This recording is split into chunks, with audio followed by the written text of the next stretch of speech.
So this has already happened. I want to say about a year and a half ago. I could be wrong on the timing, but Shopify basically banned all gun accessories from their site. So if you sold a holster just to hold a pistol in, Shopify says we don't want to contribute to that, and they shut down all those stores. Now they gave them like a couple months notice. I forgot how long, but they gave them maybe 3 months notice. And what's really rough is like lots of store owners, this is their livelihood. Shopify said, hey, we don't want anyone to sell this content, so we're going to kick you off of our platform. Hi guys, it's Sam Day here from DeyTips.com, helping serious entrepreneurs like you to boost sales to your products and services online using simple but super effective online marketing tips and tricks. In this video, we're going to be speaking about WooCommerce and Shopify, what the main differences are between the two platforms, and also how you can increase your sales and leverage those platforms to the best of their abilities to increase your sales and profitability as an e-commerce website owner. But we also have Patrick as a guest on our show today. So Patrick, how's it going today? I am doing fantastic. My name is Patrick Rauland, and I've done e-commerce for forever. The thing that I like to say is I've done every job. I used to build sites for clients. I did support for WooCommerce, development for WooCommerce, product management for WooCommerce. I now teach people how to use e-commerce things. I run e-commerce courses and events. Yeah, so I think I've done everything, and I'm feeling good. Awesome. And we actually met not too long ago doing, we were both doing some LinkedIn courses. Yep. How did you get involved with doing LinkedIn? Well, it's actually a good story. So I started in web development over probably 10 years ago. At my university, I was a student web developer. And the very first day as a student web developer, they had you sit down. It was lynda.com at the time. Have you sit down at lynda.com, and I learned HTML and CSS. And years later, I found a course on WooCommerce, and it was done well. I think the people who were making the courses were just too busy to keep them updated. So it was just really out of date. And so I just wrote them and said, hey, I wrote a book about WooCommerce. Do you want me to do your courses for you? And they said yes. So that's how that got started. Awesome. And how was your experience? What was your experience like? Because I know you said you done some work with WooCommerce. What was your experience like working for them? Yeah, working for WooCommerce was great. There's lots of really cool things. Lots of cool companies like this where they're like distributed, which I like. So you can be anywhere in the world. Like this is my home office. And I can work from here. I really like that. I love the team, the people. There's other things which I think we can get into a little bit later, but like also like WooCommerce is open source. So every single line of code that you write will live forever in a code base, which is really cool. Like you never want this to happen, but if the company ever went under, people could still use the code, which is actually like a really cool thing to add stuff to that humanity can use forever. So what I wanted to kind of speak about, because you specialize in WooCommerce, but you also in Shopify as well. So I thought it would be a great opportunity to kind of like speak about both platforms and start off by what are the main differences really that you found between Shopify and WooCommerce? Yeah, so I talk about this all the time, and the biggest thing that I think is helpful is an analogy where I always compare Shopify to owning an apartment, and I always compare WooCommerce to owning a house. And none of those is better than the other. Like it really, really, really always depends on your needs. So if someone says WooCommerce is the best or Shopify is the best, they probably are only looking at the problem from one vantage point. By the way, if anyone ever says this one's the best, don't even consider the other one. I'm going to say they're probably wrong. They might be right for your scenario, but it's not a good worldview to have. They're both great under different circumstances. So, as an example, I love. I have this is a condo. I love it. I can paint it. I can do all the stuff on the inside. I can make all sorts of changes here. I can improve the bathroom. But an apartment isn't what I want right now in my life. But sometimes you do. You know, if something is your business and you're a nerdy person, you want to get like the fastest page speeds ever, I'm probably going to recommend WooCommerce because you can open up the hood and you can pull out every single part of the engine and you can replace it. That's what you can do with WooCommerce. With Shopify, it's more like, if it's a car, it's all put together for you, and you can just change some of the colors. So anyways, it's kind of that rent versus own business model. They're both good, but you just have to evaluate what you want to do. For a lot of new store owners, I recommend Shopify, because it's like, let's change the analogy a little bit to owning a car. Like, most people just want to get from point A to point B. That's what a lot of store owners want and need. And if that's all you want, is you just want something that works 99% of the time, Shopify is great. You just can't tweak it, whereas you can tweak everything with WooCommerce. Awesome. And another question that I see quite often on YouTube is people are concerned about kind of what you were saying in terms of how much you can manipulate the website, but also how much of that site you actually own. So I know, as you said, with WooCommerce, if WooCommerce was to just go down, then you can still access the code.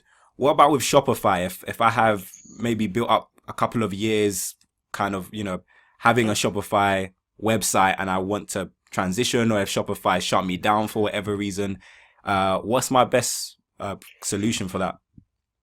So this has already happened. I want to say about a year and a half ago. I could be wrong on the timing, but Shopify basically banned all gun accessories from their site. So if you sold a holster just to hold a pistol in, Shopify says we don't want to contribute to that, and they shut down all those stores. Now they gave them like a couple months notice. I forgot how long, but they gave them maybe 3 months notice.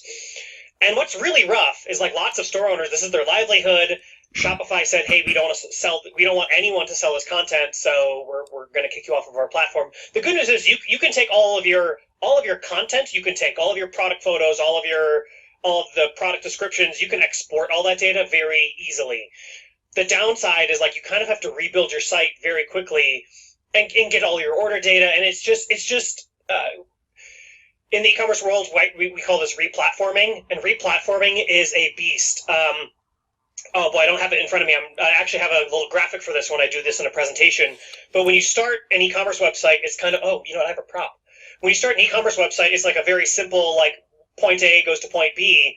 It's just a little simple wire. Like, you can set up any Shopify site in 30 minutes, and it's very simple. But as soon as you start adding inventory systems and accounting systems and analytics and user loyalty programs, your e-commerce site is like a jumbled mess of wires behind the TV. Or any site, not just Shopify. Shopify, WooCommerce, your e-commerce site is just a jumbled mess of wires. It is so much work to replatform. You totally can. It's work. The good news is WooCommerce is GPL is the license. The license is GPL. They can literally never tell you to stop using the software for any reason. So I really like that, right? It's nice knowing. I also, as an example, I live in Colorado, and here it's legal to sell marijuana in the state of Colorado, but not in the US. And so some people say, oh, you can't sell marijuana, but it's frustrating that the laws in my state let me do that, but certain software says I can't. And that, I don't know, I think it's going to happen more in the world. So it is nice to have that really flexible license. With literally WooCommerce, no one can ever tell you to stop using it. Awesome. Right. I think that's a great benefit. One thing that springs to mind is there anything, so if someone decided to go with Shopify or even with WooCommerce, what's the best kind of course of action that they can take to ensure that their website is backed up to the best of their ability? Sure. What do you mean by backed up? Like, just to make sure it doesn't go down, or to make sure that they've kind of, because I know with WooCommerce and with WordPress, you can back up your site essentially if you're with your host. But is there anything similar you could do, kind of like with Shopify, or if not, is there any alternatives? It's one of those things. So I'd say with Shopify, I haven't talked to too many store owners who need backups. With WordPress, you need backups just because it's a little bit more brittle, right? Like if you're building a garage for your home, you have blueprints, you have plans, you have tools to make sure it goes well. And once in a blue moon, a plugin doesn't update the right way, and you have to manually delete it and reinstall it or whatever. That's why you need backups with WordPress. I don't usually talk to Shopify store owners who need those backups. If you did need backups of anything, the most important thing would be your order data. That is like the most important thing that you can back up. And you can just download that to a spreadsheet. You can connect it with Zapier or some other tool to export all your order data. That is like the most important thing you never ever want to lose. Then, of course, there's all of your product data. You can store a lot of this in spreadsheets, and there's a million. And then on the other end of the spectrum, a lot of hosts will back stuff up for you. So a well-known WordPress host is called WP Engine, and every time I update the plugins on my site, I go log into WP Engine, I say make a backup of my site, and about 4 seconds later, get an email saying the backup is complete, and then I update all the things. But it backs up your database, backs up your files, so all of your images and stuff like that. So your hosts can do it, and there are some plugins and there are some services. There's a bunch of options. I don't want to recommend a specific one because they're all good for slightly different reasons. But if you have some sort of backup, you're gonna be fine. Awesome. Let's speak a little bit about website growth. So this is more to say like people who maybe they already have their WooCommerce store, maybe they already have their Shopify store, and they're thinking, okay, cool. What kind of things should I be doing to kind of grow my store?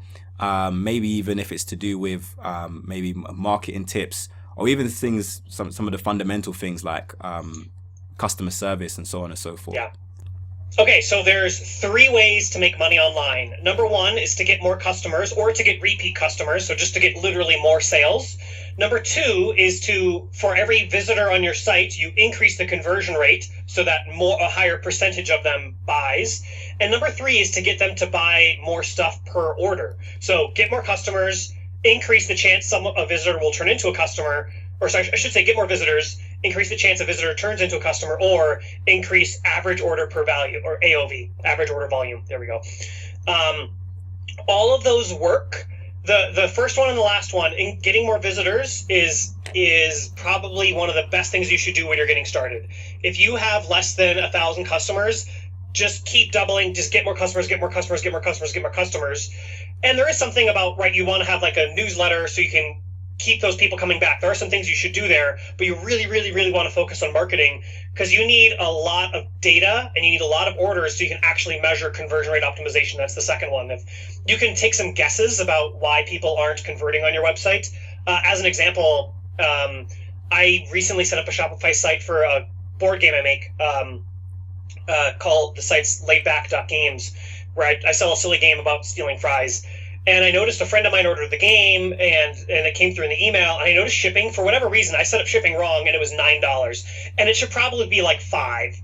And this is like a small little game, so that's probably something that's if I can fix my shipping rates, that'll probably increase my conversions. But until I get thousands of customers, I don't focus on conversion rate. You might notice a couple things and tweak them in the meantime, but I don't focus on it. And then average order value, there we go, is something else that you can do, and that's just by having good upsells and good cross sells. So that is just knowing, hey, when people buy this game, they also like, or this product, they also like this accessory product. So those are the 3 ways you can always make more money online: get more visitors to convert, and increase the average order value. But usually, honestly, so many people just need to double down on customer acquisition. Get more customers, get more customers, get more customers. That's usually the best place to do that. And then when you start getting that and you start the flywheel, then do look into loyalty programs.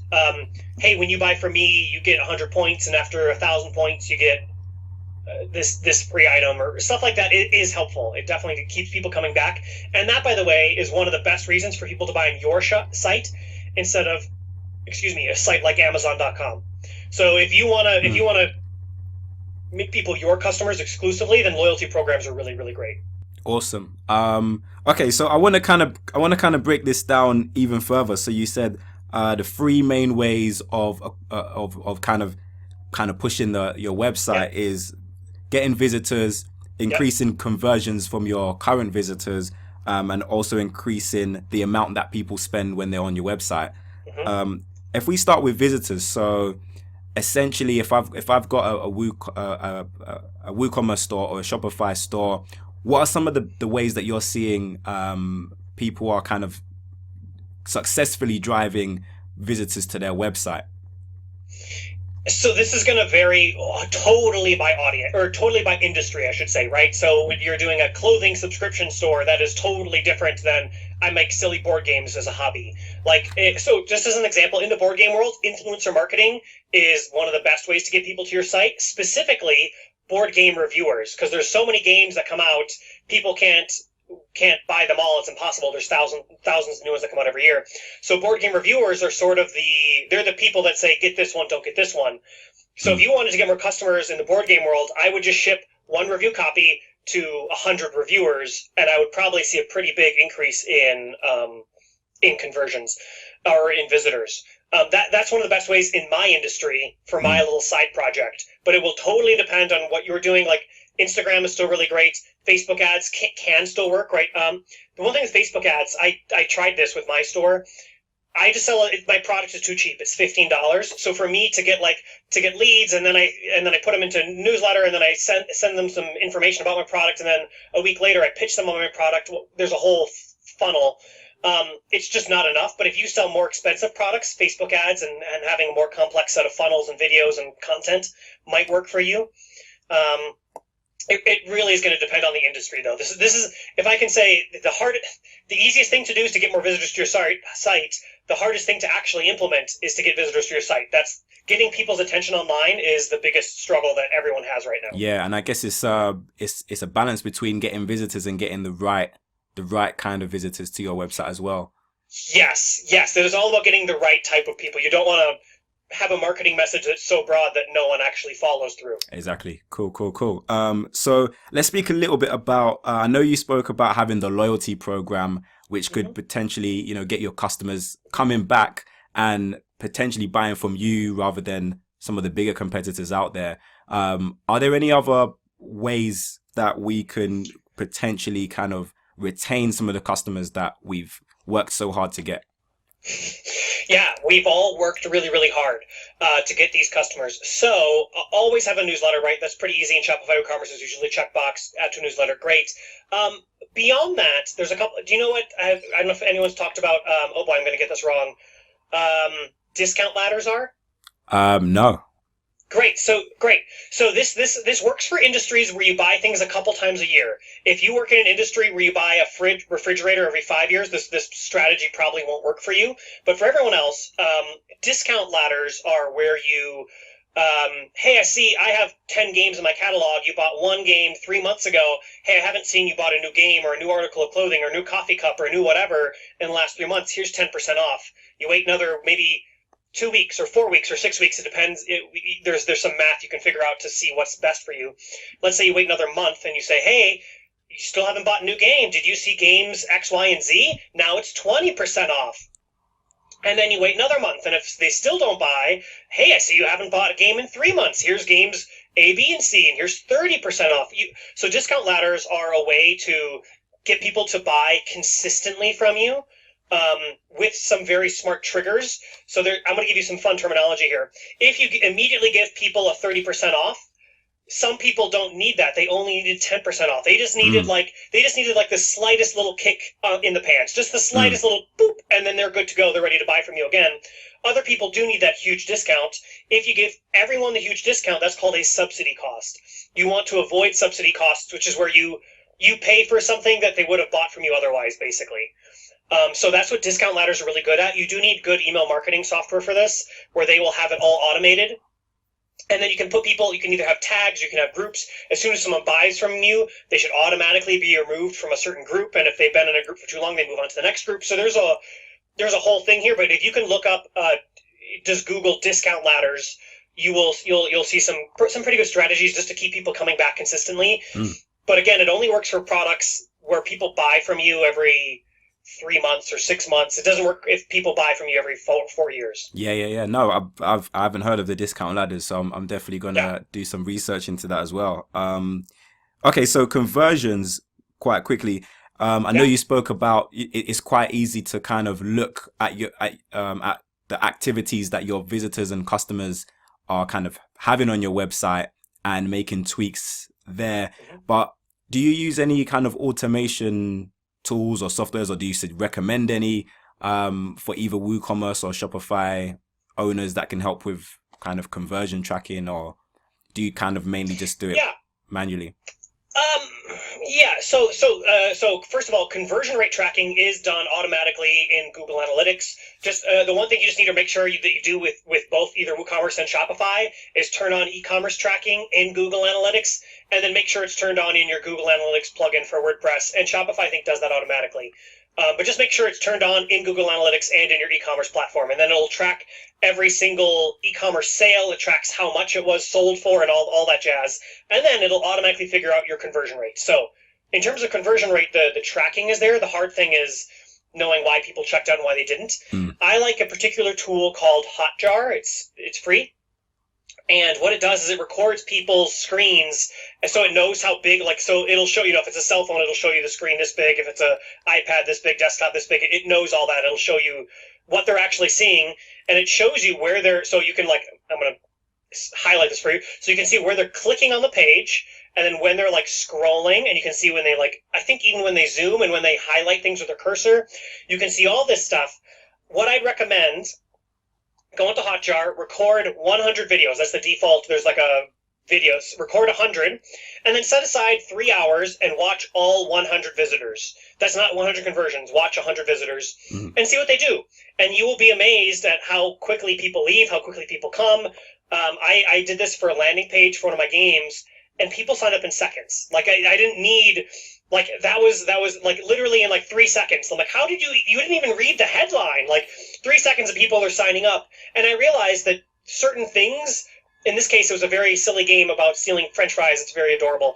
And I think they that's all they needed. They saw the image on Facebook, they clicked on it, and they signed up for the newsletter. That was all they needed. They didn't need 500 testimonials. Now, I still had 500 testimonials for people who scrolled, but it was very helpful for me to see that actually, I think it was a third of my audience literally didn't read a single word. They just signed up on they didn't even scroll.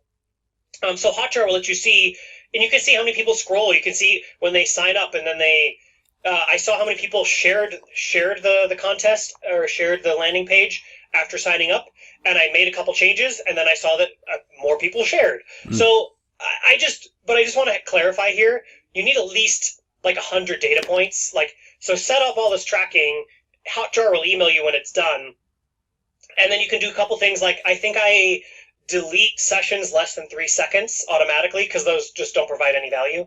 So you can do a bunch of things, and then just take some notes and notice if 0 people really look at an image on that page, on a product page or the home page, get rid of that image or get rid of that section. Yeah. If people seem to read the sidebar, keep or make it bigger or get a headline, or you can. It does take some intuition though. You have to kind of watch 100 videos and see what pops up. This is why I generally don't recommend conversion rate optimization until you get to thousands of conversions, actual sales. Yeah. Because then that's when you finally have enough data to really see what's going on. The Hotjar that you mentioned, is it available both on Shopify and WooCommerce or? I'm 100% it's available for WooCommerce. It should be available for Shopify. I'm just going to do some quick Googling while you ask Yeah, no worries.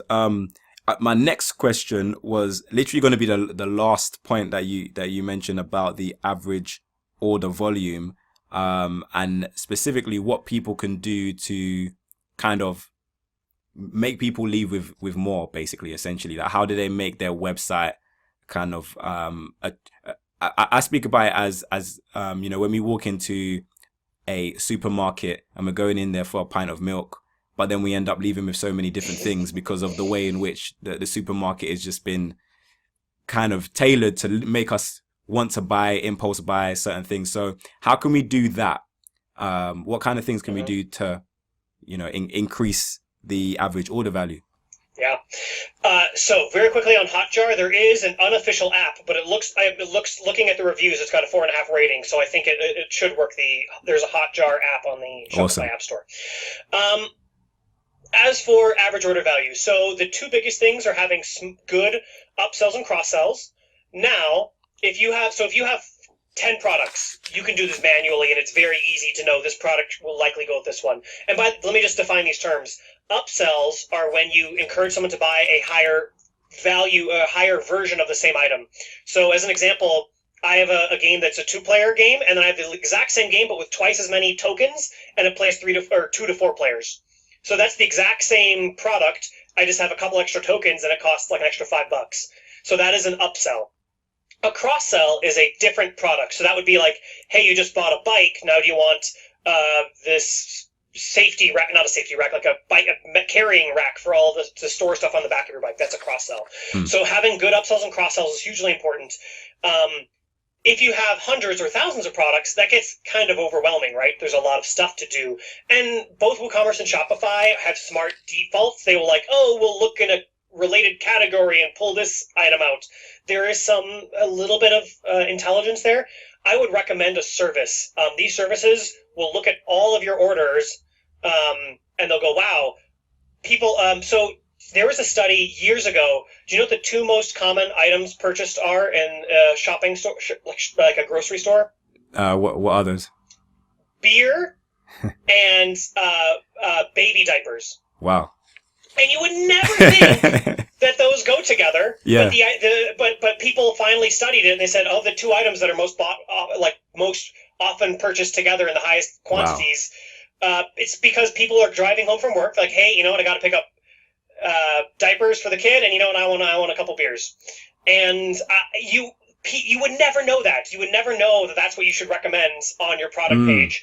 But there is smart software out there that does this for you. Wow. I don't have any recommendations on this. I've seen a couple of these companies come and buy, where they've been around for a year or two and then they shut down. I think it's hard for them to monetize these services.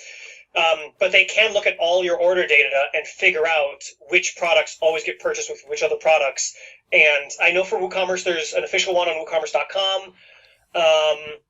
I don't know one off the top of my head for Shopify, but I am positive they're out there. There are SaaS services that do this for you. And look, if it's like $30 a month, it's probably going to be worth it, because you're probably, just by having one or two smart upsells or cross-sells, you're going to make back that $30 in revenue in a couple sales. It will, again, as with everything, that takes a lot of data for these services to figure out what products are connected with what other products. So for a service like this to work, if you're starting out with 0 orders, it might not work for a few months. So you just need to make sure you have historical data to give to these services. But yeah, upsells, cross-sells are huge. I'm trying to think of other things that you can do. So just generally, one thing I'm a big fan of is I'm always a big fan of unlockable free shipping. So give people free shipping. People expect it. But so for me, I have a game that sells for $15, and I have unlockable free shipping at like $25. So you have to buy 2 copies. You have to buy the nicer version of the game. Then I give you free shipping. And as long as you make that clear all over your store, then people are likely. There's a study by UPS. If you say free shipping is unlocked at a certain point, I think people add an extra, I don't remember the exact stat, but it's something like they will order an extra 8%. So people were willing to spend $100 on your store. Let's just say that's the thing. You can get $108 by saying unlockable free shipping is a little bit above their average order value. You do have to know what your average order value is. So if you start a new store, you have to get a couple hundred orders in, see that your average order value is $35, then set free shipping to $40 or $45, and you'll make extra money that way. So those are some of the easiest ways to do it. They are a little bit manual, but those are some of the easiest ways to make more money. Yeah, no, some really cool ones there. I think the last one as well is one that I'd never thought of before. So yeah. That's some really cool gems there. So lastly, are there any tips or advice that you would give to someone starting out on WooCommerce and Shopify? Boy, I mean, so many tips. There's so many things to do. You know what? I got one tip for people. I don't care what your numbers are. People always ask me when I go to WordPress events and Shopify events. People always ask me, "Hey, is 5 orders a month good? Or is 50,000 orders a month good?" And the answer is always, you just want your numbers to go up and to the right. So if you are consistently seeing your numbers go up and to the right, you are doing great. That's all that you want. You want to see your conversion slowly over time increase from, by the way, the average conversion rate's like 1% to 2%. So if you start at 1% and then 3 months from now you go up to 1.25, you are doing great. And if you started with 1 order a month and then 2 months, well, that's not, 3 months from now you're up to 10 orders a month, that's also great. So just numbers got to go up and to the right, and you're doing good. There's too much to learn in e-commerce, because e-commerce is like it's business, right? It's, you know every single thing about business. That I'm a big fan of there's a word here, there's a phrase. No, I'm forgetting it, but it's like learning in the moment. Nope, I'm gone. There's a phrase for this that I forgot, and you can hopefully try to Google it. But just try to learn things as you need them, because there's so much to learn that you will just be overwhelmed and you'll never actually do anything if you try to learn it all ahead of time. So launch your store, figure out the rest as you go. Great advice. Some really, really great advice there. I think that's the key tipping point as well, is most people are paralyzed by not doing, and you just kind of just got to go with it. Thank you so much. Some awesome tips that you've shared with us in this video. Where can we find more information from you? Do you provide any services? Are you available online if someone needs you? Great. Yeah. So I blog on speakinginbytes.com. That's BYTES, like computer bytes. So I chat about WooCommerce. I probably have like over 100 articles about WooCommerce. I have the occasional article about Shopify on there. And then I have one of my test stores is laidback.games, and you can check out my silly fry game. I'm always experimenting with that store of just changing the price to this or adding a sidebar here. It's just I literally made this product just so I could experiment with e-commerce and try things out in real life. And then I am on clarity.fm. So if you just want to grab a 30-minute consulting call with me, I will happily chat with you about every plugin or every app or every theme or whatever you want to do. Or if you're choosing between Shopify and WooCommerce, hit me up. I'm very happy to chat with you on clarity.fm. It's a way for me to get paid a little bit for my time. So those are the 3 places to reach out to me. Awesome. And I'll leave your links in the description down below as well. So guys, make sure you go and you check those links out. Let's support Patrick. Hopefully we can get him on the channel again to give more advice. So if you have any specific questions, do leave them in the comment section down below. It's been great having you, Patrick.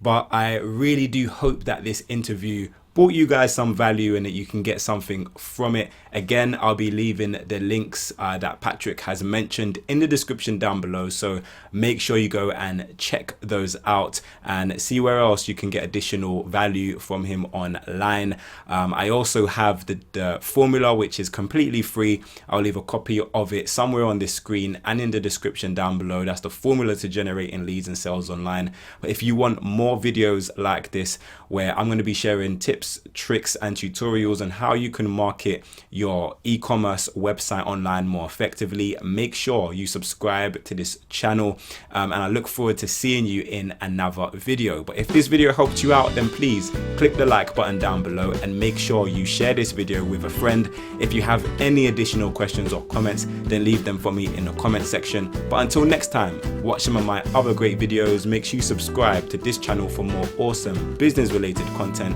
Have a great day. Make sure you download the formula, and I will see you soon.